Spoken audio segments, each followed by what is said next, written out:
Hello everyone, and welcome to our channel.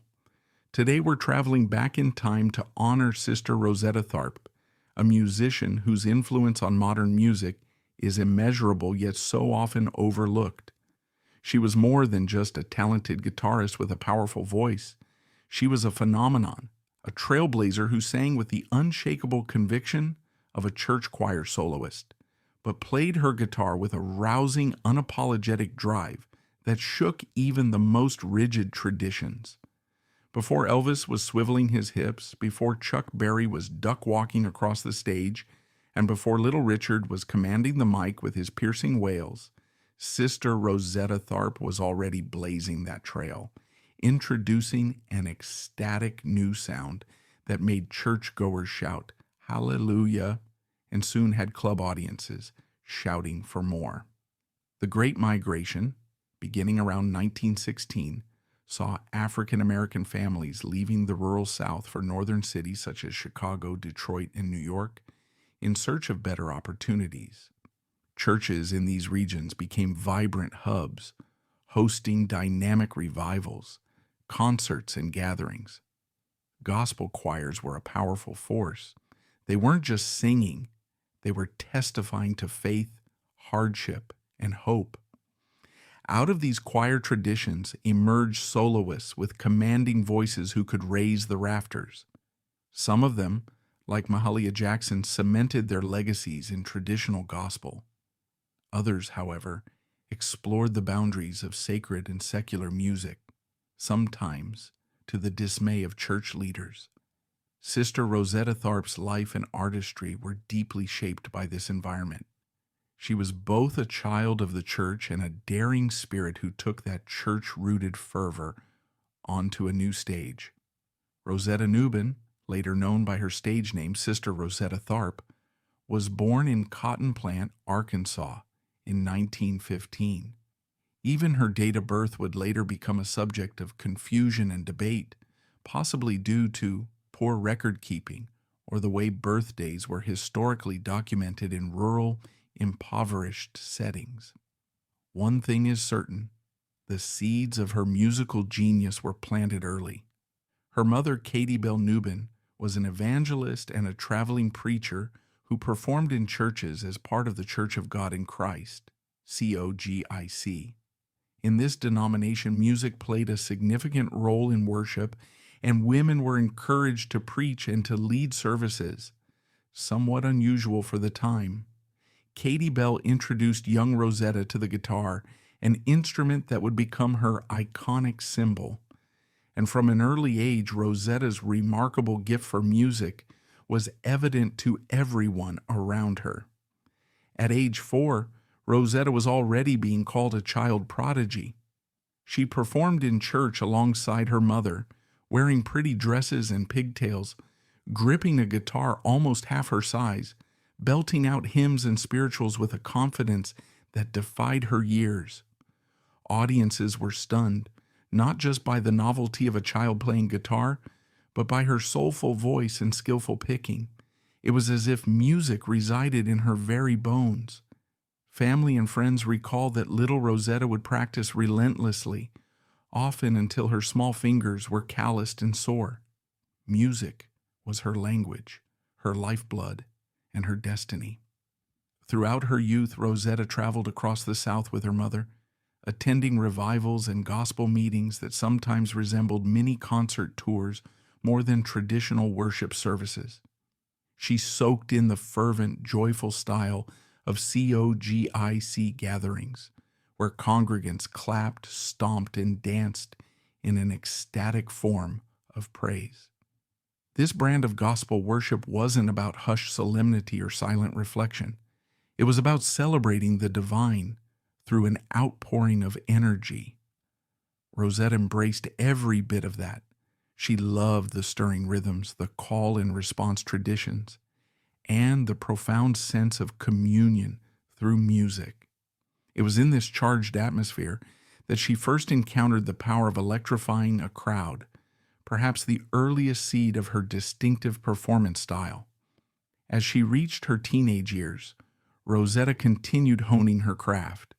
She already had a voice beyond her years, warm yet piercing, sweet yet imbued with raw fervor. And she didn't just strum chords on the guitar, she plucked and picked, alternating between melody and rhythm in a way that astonished seasoned musicians. This synergy of vocal and instrumental prowess set her apart from typical gospel performers. Even then, she was standing on the cusp of something brand new, though she likely had no idea the doors she would eventually open. In the 1930s, Rosetta and her mother moved to Chicago, a city then brimming with musical innovation, especially in the realms of blues and jazz. The Chicago music scene was a tapestry of big bands, blues shouters, jazz virtuosos, and gospel choirs. The northward migration of African Americans created this cultural melting pot, where the soulful moan of the Delta blues mingled with the brassy horns of northern jazz ensembles. Such an environment gave Rosetta new outlets for her creativity. She began to perform in theaters and nightclubs, occasionally sharing the bill with jazz luminaries. Even as she ventured into more secular spaces, she retained a deep sense of the sacred, refusing to abandon the gospel roots that fueled her music and spirit. An interesting side note, though rarely highlighted, is that many of Rosetta's early opportunities came not just because of her spectacular talent, but also because of her mother's unwavering support. Katie Bell wasn't merely a traveling preacher, she was effectively Rosetta's manager, champion, and mentor. She encouraged her daughter to step into the spotlight in an era when female musicians, let alone black female musicians, were given little space. This unwavering belief in her child's gift, combined with Katie Bell's own passion for gospel ministry, fostered a unique mother-daughter dynamic. For a time, they were nearly inseparable, forging their path in a male-dominated entertainment world that wasn't always welcoming. The year 1938 proved a watershed moment for Rosetta. She landed a recording contract with Decca Records and released a series of gospel-infused songs that introduced her to a national audience. One of these tracks, Rock Me, was a spirited reimagining of a gospel tune, delivered with a boldness that hinted at future rock and roll. Her voice slid between plaintive pleas and celebratory eruptions of joy, while her guitar provided percussive punctuation. Listeners were captivated. Here was a new kind of gospel, earthy, almost confrontational, and irresistibly danceable. Some conservatives within the church frowned upon this blend of spiritual and secular sounds, but it ignited excitement in others who saw Rosetta as a groundbreaking artist bridging the gap between the two worlds. That same year, she was invited to perform at the Cotton Club Review, a big deal for any musician in the 1930s, let alone a gospel performer. But Sister Rosetta Tharpe was not one to fit neatly into any single category. She took the stage in glamorous attire, guitar in hand, and captivated not just faithful churchgoers, but also the jazz aficionados and nightlife crowd. This visibility thrust her into a curious position, revered by some in the gospel community, and criticized by others who saw her as straying too far into the secular realm. Rosetta, however, refused to be compartmentalized. She believed her gift was universal, capable of inspiring faith in churches and spark excitement in clubs. Another milestone arrived when she performed with the famous big band leader, Lucky Melinder. Together they recorded songs like Shout, Sister, Shout, which further showcased her extraordinary ability to meld gospel exaltation with swinging, jazzy rhythms. For many listeners, this was their first real taste of what we might now call the rock and roll spirit. It was rhythmic, it was fiery, and it was anchored by Rosetta's dynamic guitar style. Indeed, Shout, Sister, Shout is often cited by music historians as one of the earliest songs that foreshadowed the coming rock revolution. By the 1940s, Rosetta's star was rising.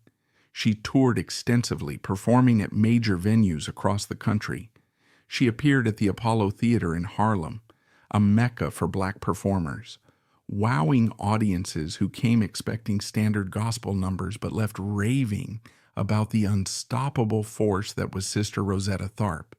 She also recorded with Decca, churning out hits that stayed true to her spiritual roots, even while pushing stylistic boundaries.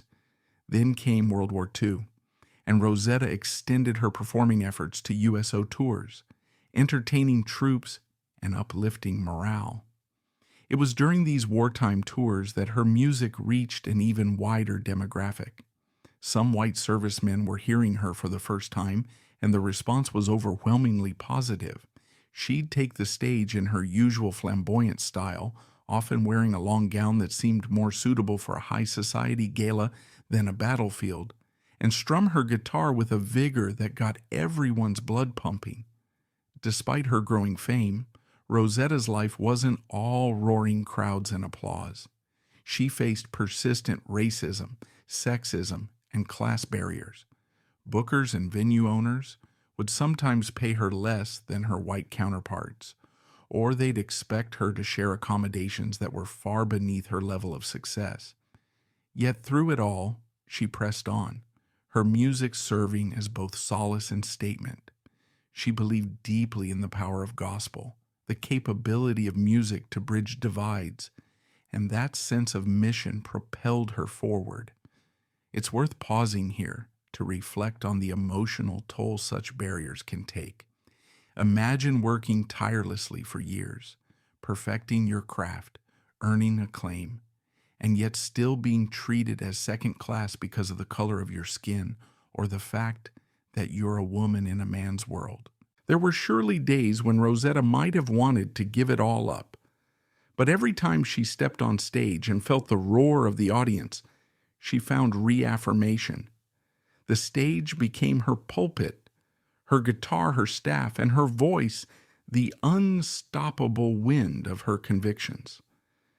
If there's any single event that encapsulates the scope of her popularity and her knack for pageantry, it was her wedding in 1951, staged at Griffith Stadium in Washington, D.C.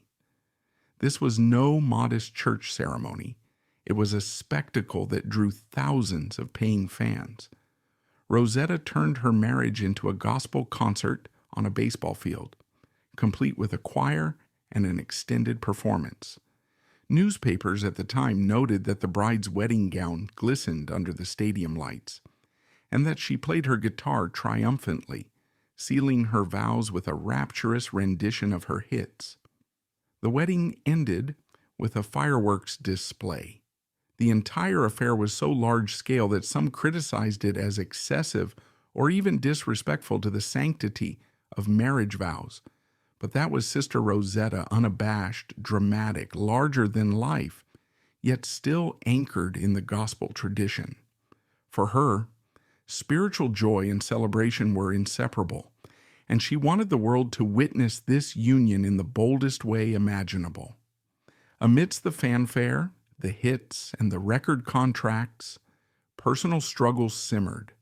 Rosetta's relationships weren't always stable. She had been married multiple times, and not every union was harmonious.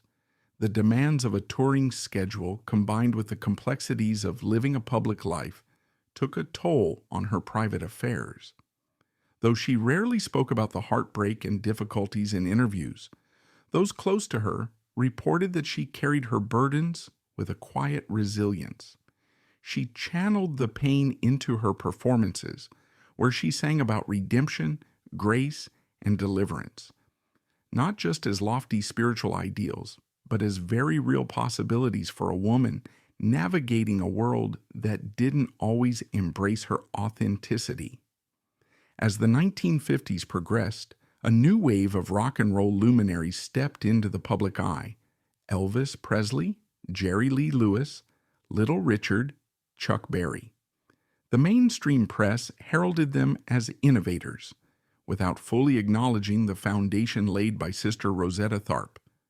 Rosetta had spent years electrifying crowds with her guitar acrobatics and flamboyant showmanship, But the industry, often fixated on young white male performers, didn't grant her the same level of recognition. Even some African American audiences, drawn to the fresh style of younger male singers, seemed to overlook the woman who'd foreshadowed it all. In the midst of this changing landscape, Rosetta retained a core of loyal fans who understood her significance. She never truly faded from the stage. She just wasn't receiving the same level of press. By the late 1950s and into the 1960s, her appeal found new life among European audiences. Like many African American blues and gospel artists of the era, Sister Rosetta went on tours across the Atlantic. In Europe, she was welcomed with an enthusiasm that sometimes surpassed what she experienced at home. Audiences marveled at her intensity, the fluid way she merged gospel passion with rhythmic drive. Some British musicians, who would later become famous in their own right, took notes, consciously or unconsciously absorbing her techniques into their own styles. It was also in the early 1960s that Rosetta collaborated with other legendary gospel figures, including Marie Knight, forming a duet that electrified audiences. Their voices blended in a seamless harmony that felt almost otherworldly, Knight's deeper timbre complementing Rosetta's bright tones. But always, it was Rosetta's guitar that set her apart. The instrument had been a staple in the blues and country traditions, but in gospel music, especially when women performed, it was rarer to see someone so adept at transforming a six-string into a percussive, melodic, and emotional extension of herself. One rarely discussed incident from this period illustrates the quiet fortitude that defined her character. During one European tour, a local promoter in a small town failed to adequately advertise the performance.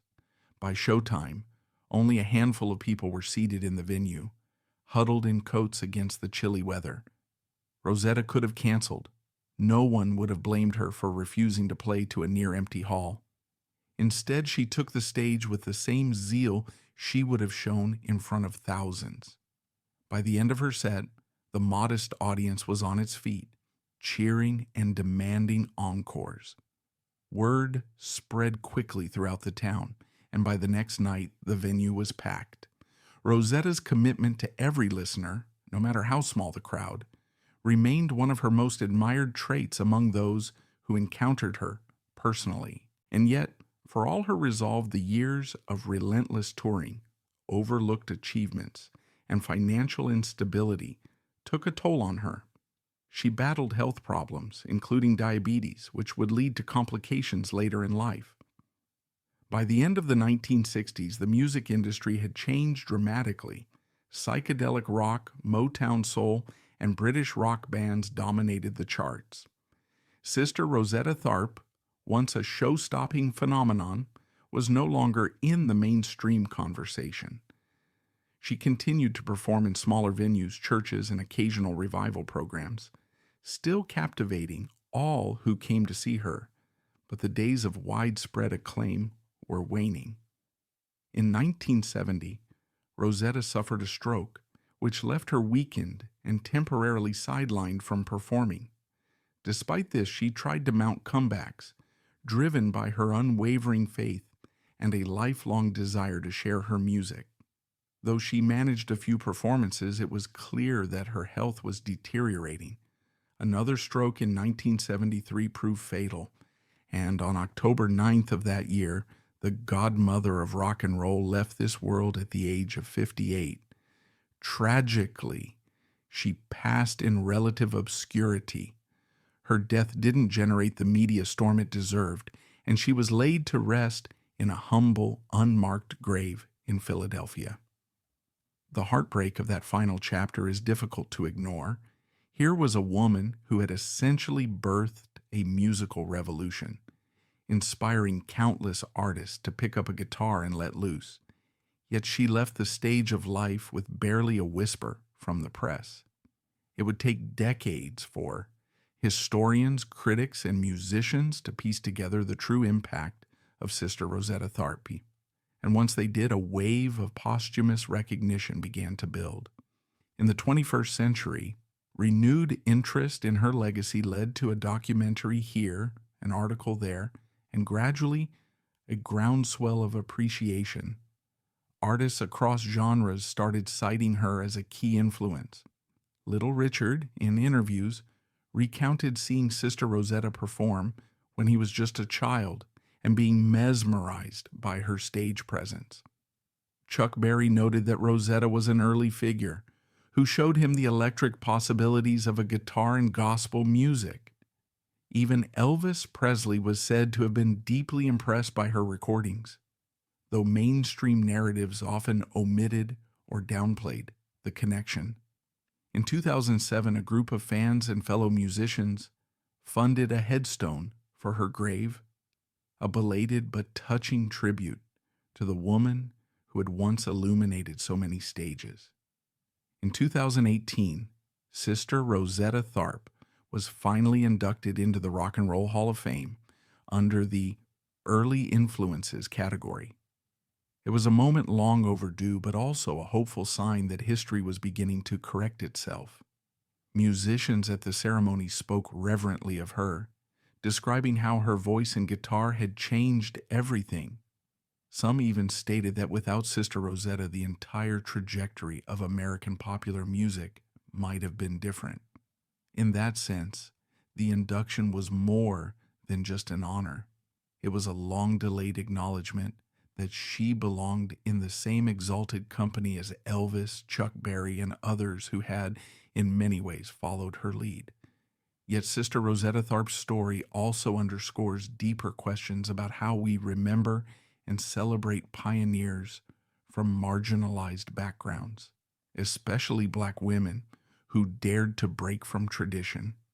The fact that her name was relegated to footnotes for so long speaks to broader cultural biases. But today, her recordings are more accessible than ever, and new generations are discovering the sheer vitality and originality in songs like Strange Things Happening Every Day and Shout, Sister, Shout. They hear that twangy electric guitar, that stirring contralto, and realize these performances are as rousing now as they were decades ago. Indeed, Sister Rosetta's music holds up precisely because she was not simply following a trend, she was creating it. A major controversy surrounding her legacy revolves around the question, who truly invented rock and roll? For decades, mainstream narratives credited Elvis Presley, or more generally a wave of 1950s male performers. Modern scholarship and retrospective analysis have complicated that picture, demonstrating that rock and roll emerged from a tangled root system of gospel, blues, R&B, and country, a cultural exchange heavily driven by Black communities in the South. Sister Rosetta Tharpe stands as a shining example of that lineage, bridging gospel's spiritual ecstasy with a secular backbeat and electrified instrumentation. She wasn't alone. There were many unsung heroes in gospel and blues who contributed to what would become rock. But her flamboyant guitar style, commanding stage presence, and chart success make her case particularly powerful. In essence, she was performing rock before the term even existed in its modern sense. Some historians also point to the controversy that swirled within religious circles over her mixing sacred with secular. Even today, this debate remains unresolved. Did Sister Rosetta trivialize gospel by incorporating showmanship and entertaining nightclubs? Or did she bring gospel's message to a broader audience, ensuring its relevance and vitality in changing times? Rosetta herself seemed confident that her music was a form of testimony. In one rare interview, she emphasized that her joy came from serving God through her gift, regardless of the venue. Her faith was her anchor, and she believed that a large stage with bright lights didn't negate the spiritual foundation of her music. As with many pioneers, the line she crossed made her a controversial figure, but also a transformative one. If we step back to consider the greater implications of her journey, we see that Sister Rosetta's life and career highlight themes of resilience, innovation, and a radical sense of self-possession. She was determined not to let anyone, be they pastors, producers, or critics, define her artistry. Decades before the feminist movement gained widespread traction, she exercised agency in how she performed, dressed, and interpreted her music. And in doing so, she quietly challenged the patriarchy of both the church and the entertainment industry. Her personal struggles, failed marriages, health challenges, financial uncertainties make her more relatable and human. She wasn't a flawless saint. She was a flesh and blood woman with a big heart, big dreams, and the guitar chops to shake the rafters. Sister Rosetta Tharpe's life story is one of unstoppable passion for music and profound, steadfast faith. Faith not just in a religious sense, but also in the transformative power of art to heal, inspire, and unify. She believed in her gift when others tried to pigeonhole her. She believed in reaching audiences wherever they might be, from sanctuaries to concert halls to stadiums. And she believed that the sound of her guitar and the fervor in her voice could bring people closer to something divine, whether that was God, love, community, or simply the raw joy of being alive in a world filled with both sorrow and celebration. And that's all for today's video. If you like this video, hit that thumbs up, let us know your thoughts in the comments section, and subscribe so you won't miss out on future uploads. See you next time.